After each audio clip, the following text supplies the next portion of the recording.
जो जाति व्यवस्था है इस देश की सबसे प्रमुख बुनियादी समस्याओं में से सबसे बड़ी अगर कोई समस्या गरीबी, भुखमरी, बेकारी के साथ है तो वो जाति है।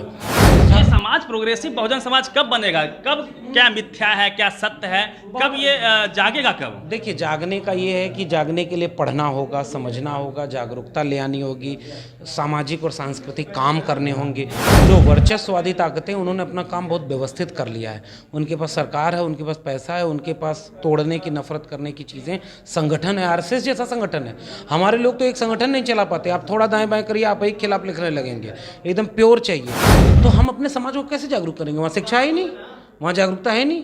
और जो संगठन काम करने चाहिए तो वो सारे संगठन आपस में लड़ते गए, टूटते गए, लड़ते गए, टूटते गए, सब आपस में लड़ते हैं। ओबीसी ओबीसी को गाली दे रहा है, एससी एससी को गाली दे रहा है, एससी ओबीसी को, ओबीसी एसटी को, और इसमें जोड़ने के सूत्र बहुत कम है।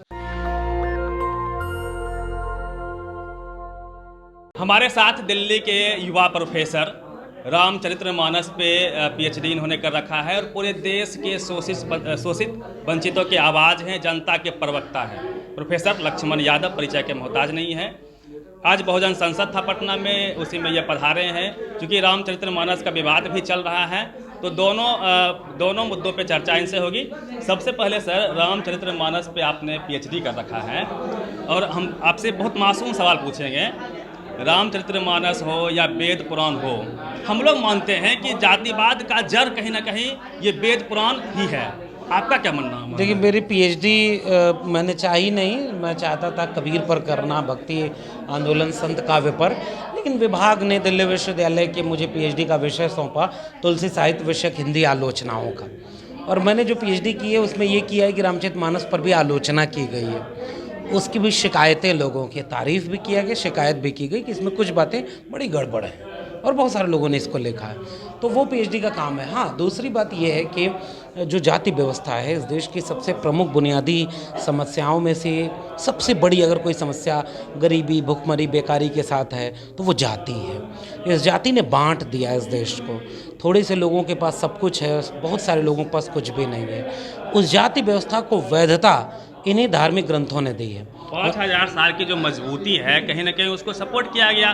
जाति का प्रवक्ता कहीं ना कहीं ग्रंथ है, वेद है, पुराण है। देखिए, जाति क्या होता है ना, श्रम का बंटवारा है। जाति के नाम पर श्रम को बांट दिया गया, और इस बंटवारे ने, जाति ने हैसियत बांट दी, और किसी को मनुष्य बनाया, मनुष्य में देवता का अवतार बना दिया, किसी को मनुष्य भी नहीं रहने दिया। यह वैधता धर्म ने दी, यह वैधता धार्मिक किताबों ने दी, यह वैधता तमाम तरह के और चीज़ों ने दी। इसलिए ये खतरा है। डॉक्टर अंबेडकर बार बार इसलिए, फूले साहब ये कहते हैं कि भाई ये वर्ण व्यवस्था जो बनाई गई, इस वर्ण व्यवस्था ने जातियों के कर्म के आधार पर बंटवारा कर दिया था। जो जन्मना हो गई, तो जो जिस जाति में पैदा हो रहा है वो नालायक है तो भी उसी में है। इस तरह से इस देश का सबसे ज़्यादा अन्याय किसी ने किया तो जाति व्यवस्था ने किया। क्योंकि जो मतलब कुम्हार, लोहार, बढ़ई, नाई, मोची, निषाद, मल्ला, तमाम जातियां जो हैं वो श्रम करने वाले लोग, इस देश के श्रम करने वाले लोगों को शूद्र बना दिया, शासक वर्ग के लोगों को शूद्र बना दिया, और थोड़े से लोगों ने अपने को ऊपर रख लिया। इस बंटवारे को वैधता देने का काम धार्मिक और इस तरह के ग्रंथों ने किया। इसलिए हम अगर भारत का संविधान जब लागू हुआ तो इसलिए भारत के संविधान ने कहा कि अब इस संविधान के लागू होने के बाद कोई और किताब इससे ऊपर नहीं होगी। और संविधान ने कहा कि हर व्यक्ति बराबर, एक व्यक्ति एक वोट का अधिकार, कोई जाति देखकर, कोई धर्म देखकर, कोई गरीब अमीर देख करके नहीं बंटवारा होगा। इसलिए हम तो भारत के संविधान को मानते हैं, और जहाँ जहाँ ये बीमारी है, इस बीमारी को तो दूर करना पड़ेगा। इसीलिए हमारे सामाजिक न्याय की वैचारिकी में एनिहिलेशन ऑफ कास्ट है, जाति का विनाश है। जाति का विनाश करने के लिए 2023 में सबसे प्राथमिक जरूरत क्या है? जातियों को गिन लो, कौन सी जाति कितनी तादाद में है, उसके पास शिक्षा, रोजगार, ज़मीन का मालिकाना हक, संसाधन, बिजनेस, व्यापार, नौकरी चाकरी क्या क्या है। जिसको जितना चाहिए उतना मिला के नहीं। कहीं ऐसा तो नहीं कि थोड़े से लोगों ने बहुत ज़्यादा कब्जा कर लिया है और बहुत ज़्यादा लोगों के पास कुछ नहीं है। ये जब तक ख़त्म नहीं होगा और सब अगर बराबर हो जाएं तो जाति व्यवस्था उसके बाद अपने आप ख़त्म हो जाएगी। सर, एक सवाल है, हमारे लोग समझ नहीं पाते हैं और आप स्पष्ट कीजिए कि 1000 ईसा पूर्व जब वैदिक काल चल रहा था, ऋग्वेद में पहली बार वर्ण व्यवस्था की चर्चा होती है, और रामायण की कहानी सदियों पुरानी, मीन्स लोग बोलते हैं लाखों साल पुरानी है, जो ऐतिहासिक काल रहा है, हमारा इतिहास रहा है, उसमें कहीं इसका कोई ऑथेंटिकेशन नहीं है। तो जाति व्यवस्था रामायण काल में आई कैसे? राम के काल में कहा जाता है कि कोई धोबी था, सबरी शूद्र थी, केवट की चर्चा है, ब्राह्मण की चर्चा है, क्षत्रिय की चर्चा है। तो ये स्पष्ट कीजिए आप, क्योंकि आप उससे पीएचडी किए हैं, जाति व्यवस्था रामायण में कैसे आई? क्या रामायण की घटना बाद में हुई है, वैदिक काल के बाद, जो कालखंड हमें याद है? आप क्या मानते हैं? देखिए, मानना मेरा ये है कि अगर सच से आप जितना महत्वपूर्ण सवाल कर रहे हैं, इस तरह के सवालों पर अगर इस देश में वाकई चर्चा होती तो अचानक कोई बाबा नहीं पैदा हो जाता कि जो किस्मत बताने लगता और टीवी पर बैठ के कहा जाता देखो चमत्कार हो रहा है, बड़े ज्ञानी बाबा। पूरा देश तो अंधविश्वास में ढकेल दिया। इन नींबू मिर्चा और राफेल विमान पर कौन लटकाया? पूरे देश ने टीवी पर दिखाया। और प्रधानमंत्री जिस देश का बोल रहा हो कि मैं नायली के गैस से चाय बनाता था, वो भी लोग मान लेते हैं भाई। तो ये सारी कहानी तो मान लेंगे। असल में मामला ये है कि भाई जीरो की खोज कब हुई? ये कहते हैं लाखों लाख साल पहले ये था वो था, और जीरो की खोज आर्यभट्ट कब कर रहे हैं? और जब जीरो नहीं था तो तुम जोड़े कैसे कि कितना लाख क्या होता है, कौन क्या होता है?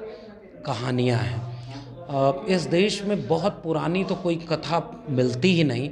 हम तो ये एक सवाल मैं करूं, सिंधु घाटी सभ्यता लगभग आज से 2500 ईसा पूर्व जोड़ लो तो आप 5000 ईसा पूर्व में सिंधु घाटी सभ्यता में लिखा क्या गया है आज तक कोई पढ़ नहीं पाया।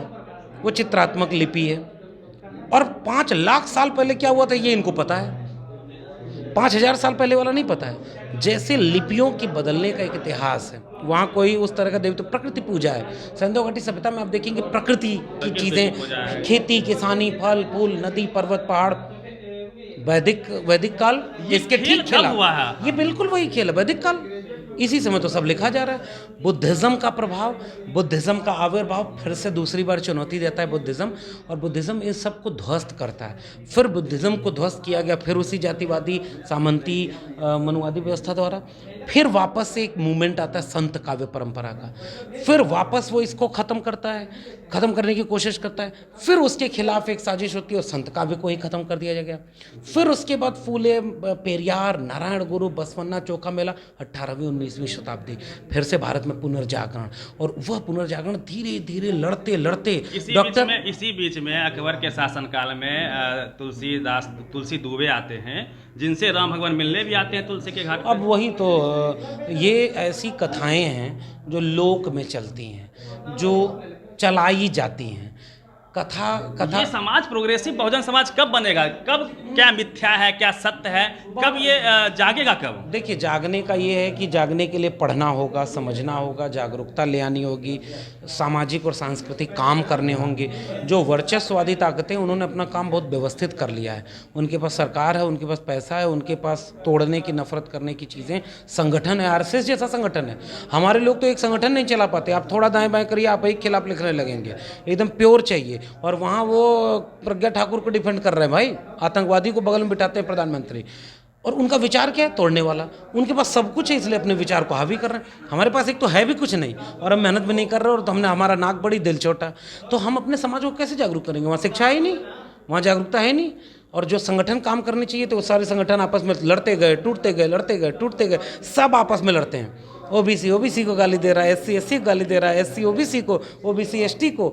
और इसमें जोड़ने के सूत्र बहुत कम है। जोड़ने के सूत्रों पर काम करना होगा। धीरे धीरे समय लगेगा। अगर आप सामाजिक आंदोलन चलाते हैं, सांस्कृतिक तौर पे लोगों को जागरूक करते हैं। अब जैसे नास्तिक बनाना है, पेरियार तो नास्तिक बना रहे थे। कितने % लोग उत्तर भारत में नास्तिक बन रहे हैं भाई?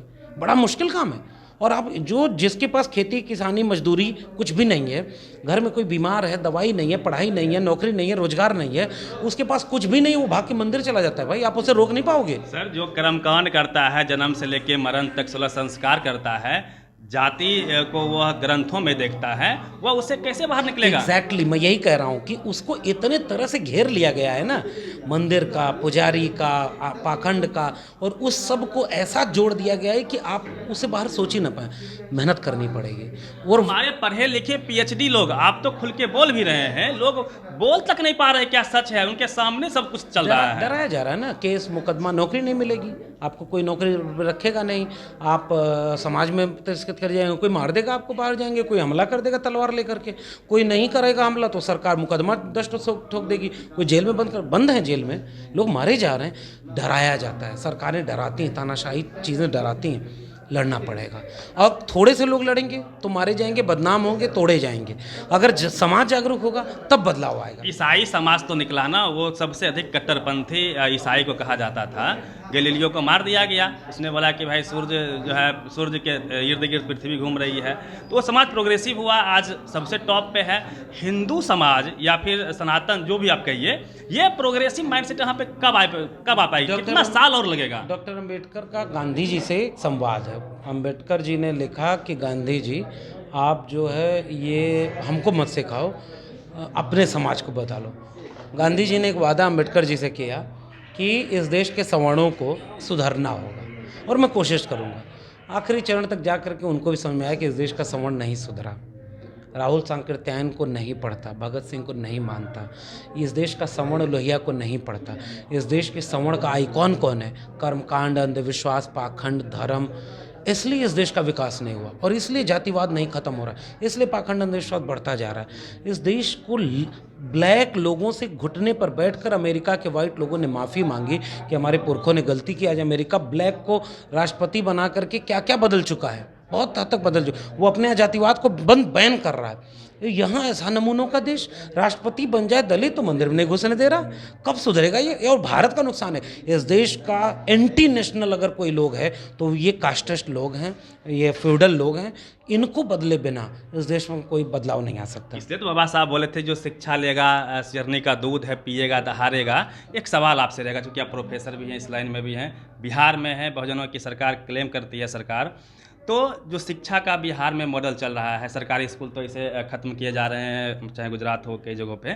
मेरा सीधा सवाल है सर, इंग्लिश मीडियम की बात करते थे अम्बेडकर साहब, बिहार में इंग्लिश मीडियम की बात, स्कूल में कैमरे की बात क्यों नहीं हो रही है? हर स्कूल की स्थिति इतनी ख़राब है जहाँ पे बहुजन पढ़ते हैं 99%, जहाँ जो हमको गरीबी से निकाल सकता है। ये सत्य है कि गरीबी जात के वजह से ही आई है। 30% लोग भूमिहीन हैं, उनको ना वो कॉलेज यूनिवर्सिटी सब पावर सेंटर से तो पूरा समाज ही दूर है। तो हम कहाँ से जाएं? हम कैसे जीवन को सुधारें?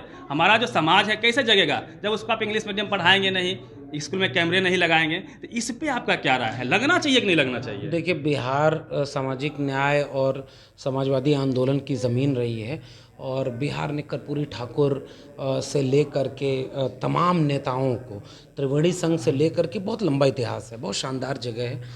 30 साल तक इस बिहार ने एक काम किया और आज भी मैं इस बिहार को यहाँ पर थोड़ी बधाई दूंगा कि वो यूपी नहीं बना। बिहार में आज भी बुलडोजर नहीं चल रहा है। लिंचिंग विंचिंग होने लगी है, इसको भी रोकना होगा, नहीं तो फिर आप बहुत दिन तक नहीं बचा पाएंगे। लेकिन बिहार में यूपी नहीं आप देख पाएंगे।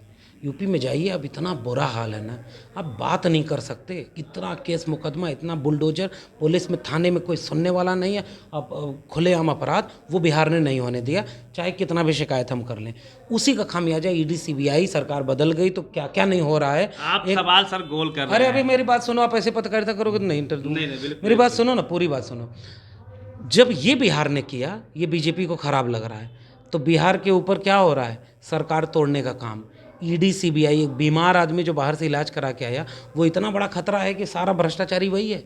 ये एक तो इस पूरे देश के लोगों को बोलना होगा, ये एक पहलू है। अब इसके बाद दूसरा पहलू ये है कि इस चीज़ को अगर आपको स्थायी बनाना है कि हाँ वाकई समाजवाद की ज़मीन बिहार बनी रहे, कर्पूरी ठाकुर के सपनों का भारत बिहार बने, इसके लिए ज़रूरी ये होगा कि आपको शिक्षा ठीक करनी होगी। नहीं तो केवल राजनीतिक तौर पर बहुत दिन तक आप बीजेपी और आरएसएस को नहीं रोक पाएंगे। मिल गया जवाब? मेरी बात समझिए, अगर शिक्षा नहीं ठीक हुई, अगर स्कूल ठीक नहीं हुए, अगर अरे रुकिए ना, अगर स्कूल को ठीक नहीं किया गया, अगर इसको स्थायी काम नहीं किया गया, तो राजनीतिक बदलाव से बहुत दूर तक लड़ाई नहीं होगी। ये मेरा पक्ष है। इसलिए इस सरकार को तत्काल इस पे बहुत ठोस काम करने होंगे। ये स्कूल, कॉलेज, विश्वविद्यालय और सामाजिक सौहार्द, इन दोनों पर तत्काल काम करना होगा। 24 के चुनाव, 25 के चुनाव के पहले अगर ये काम नहीं हुआ तो नीचे से कब आरएसएस जमीन खींच ले जाएगा ना, आपके लोगों को कब हिंदू बना ले जाएगा, आपके लोग पढ़े नहीं होंगे तो कब आपस में ही लड़ लेंगे। इसलिए आपका सवाल बहुत महत्वपूर्ण है कि शिक्षा सबसे ज़रूरी चीज़ है और उस पर इनको काम करना चाहिए। जातीय जनगणना से कितना फर्क पड़ेगा? बहुत फर्क पड़ेगा। हालत ख़राब है बीजेपी की। मैं तो कह रहा हूँ जातिवार जनगणना सांप्रदायिकता की सबसे बड़ी काट है। पूरे देश में जातिगत जनगणना होनी चाहिए, क्योंकि जातिगत जनगणना भीतर से ये बताती है कि हिंदू के नाम पर धोखा हो रहा है इस देश में। इस देश में जाति सबसे बड़ी चीज़ है, और जातियों को गिन लेने पर सबसे बड़ा राज ये पता चल जाएगा कि कहीं ऐसा तो नहीं कि जो 1% लोग 40% संसाधन पर कब्जा किए हैं, ऑक्सफैम की रिपोर्ट 2022-23 की, वो पता चल जाए कि 1% लोग किस जाति के हैं। 90% लोग 10% संसाधन पे जीने को मजबूर हैं। शिक्षा, रोजगार, स्वास्थ्य, संसाधन, जमीन कुछ भी नहीं है। तो मैं जानना चाहता हूँ कि मेरे देश की वो 90% आबादी कौन है जिसके पास केवल 10% है। और जैसे ही ये बात खुलेगी, देश को बनाने में, सबको बराबर का हिस्सा देने में, नीति बनाने में सुविधा होने लगेगी। इसलिए जाति जनगणना सांप्रदायिकता का जवाब है। जातिगत जनगणना सबको हिस्सेदारी देने का बात है, और जातिगत जनगणना होने के बाद अगर हम सबको बराबर का हिस्सा दे दें तो इस देश को, जो कहते थे ना सोने की चिड़िया, पता नहीं था कि नहीं, हो भले सकता है, ये इस देश में क्षमता है। एक आखिरी सवाल सर लेंगे। CBI, ED, income tax, media, college university bureaucracy, secretary, हर जगह पे कहीं ना कहीं मनुवाद का कब्जा है। जहाँ बहुजन की सरकार होती है वहाँ जंगल आ जाती है। तो ये जो मीडिया का जो दोहरा चरित्र है, जो वैचारिक सहमति है बीजेपी के साथ में, फिर अपने लोगों को आप कैसे समझा पाएंगे? सब कुछ आपके खिलाफ जा रहा है। बिहार में लालू यादव को परेशान किया जा रहा है, 24 ठिकानों पे छापा पड़ा है। क्या काट क्या है? उसके पास मंदिर है, उसके पास मुस्लिम को टाइट रखने की यूएसपी है। आप लोगों के पास है क्या? देखिए, जब फूले साहब काम कर रहे थे ना, तब तो इतना कुछ था भी नहीं, फिर भी काम कर ले गए ना। एक इतिहास रचा और आज भी हम उन्हें याद करते हैं। पेरियार साहब काम कर रहे थे तो भी इतना सुविधाएं नहीं थी जितना हम लोगों के पास है। डॉक्टर अम्बेडकर काम कर रहे थे, जन आंदोलन खड़ा हुआ, माननीय कांशीराम ने काम किया, लालू, मुलायम, इससे होते हुए कर्पूरी ठाकुर, जब कर्पूरी ठाकुर जी गाली सुन रहे थे कि कर्पूरी कर्पूरा गद्दी छोड़ धर उस तरह, जब रामनरेश यादव गाली सुन रहे थे कि रामनरेश वापस जाओ, वापस जाके भैंस चराओ, उस समय तो इतना था भी नहीं, इतने लोग जागरूक नहीं थे, इतने पढ़े लिखे उनके समाज के लोग जिनको उसका लाभ लेना था, गांव-गांव जा करके जगाया, आंदोलन किया। और उत्तर प्रदेश में मिले मुलायम, कांशीराम, हवा में उड़ गए जय श्री राम, बदलाव आया ना। ये काम कभी भी असंभव नहीं हो सकता, बशर्ते कि जिस समय चुनौती बदल जाए। बचा तो नहीं पा रहे हैं ना नहीं, ऐसा भी नहीं है। देखिए, एक डर है, सत्ता नहीं बच रही है, उसकी कई वजह हैं, गलतियां इनसे भी हुई हैं, और इन गलतियों को इनको सुधारना होगा, जनता को जोड़ना होगा, पुरानी गलतियों को ठीक करना होगा। ज़्यादा से ज़्यादा लोगों को जोड़ेंगे तभी आप उनसे लड़ पाएंगे। हाँ, अगर आप नहीं लड़ पाएंगे तो एक आध दो पीढ़ी मारी जाएगी, जगदेव बाबू कहते थे। लेकिन मैं ये मानता हूँ कि हिंसा का, अन्याय अत्याचार की उम्र बहुत दिन नहीं होती। शुक्रिया, बहुत बहुत धन्यवाद। ये जगदेव बाबू की धरती है, और जगदेव बाबू ने स्पष्ट कहा था कि हमारी पहली पीढ़ी बहुजनों की मारी जाएगी, दूसरी पीढ़ी जेल जाएगी और तीसरी पीढ़ी राज करेगी। बहुजनों की यहाँ पे सरकार है, लक्ष्मण यादव जी है। जिस प्रकार से लक्ष्मण यादव जी प्रोफेसर हैं, कॉलेज यूनिवर्सिटी पहुँचे हैं, हमारा बहुजन समाज कॉलेज यूनिवर्सिटी पहुंचता है तो इस तरह दहाड़ेगा। और बाबा साहब के रास्तों पे चलते हुए जिस प्रकार से ये लगातार काम कर रहे हैं, काबिल तारीफ है। मैं हर बहुजन समाज से अपील करना चाहता हूं, अपने बच्चों को आप भूखे रह के पढ़ाइए, कॉलेज यूनिवर्सिटी पहुंचाइए, लक्ष्मण यादव बनाइए। धन्यवाद। नेशनल दस्तक की आपसे गुजारिश है कि अगर इसको बचाना चाहते हैं तो नेशनल दस्तक को सब्सक्राइब करने के लिए रेड कलर के सब्सक्राइब बटन को दबाएं, फिर बेल आइकन की घंटी दबाएं। नेशनल दस्तक को बचाने के लिए बहुत जरूरी है कि हर खबर को शेयर करें, लाइक करें, कमेंट जरूर करें।